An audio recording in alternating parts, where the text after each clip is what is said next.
Now, I will tell you a small instance and you tell me what you can infer. There is this organization where every male in the organization is married and his wife also works in the same organization. Now, remember something in mathematics. Whatever we say is all that we say.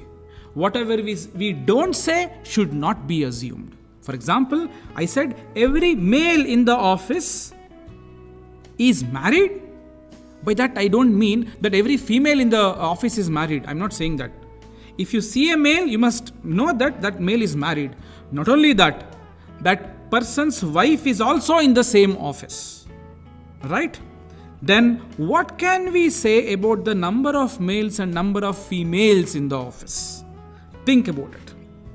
So the number of males, if I put them in a domain and call it M, and number of females, if I put them in a set and call it F, my function F will be from male M to, let's not call it F, let's call it W, man to woman.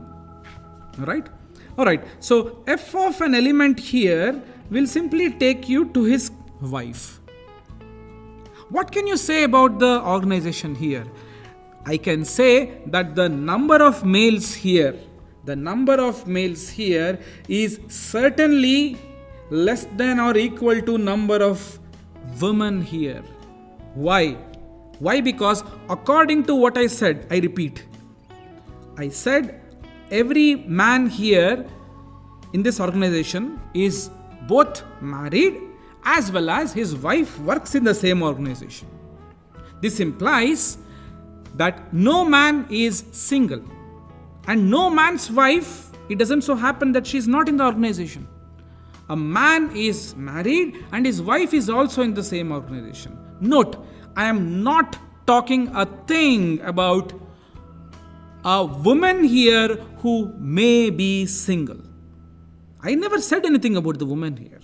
Correct? So there could be a single woman here.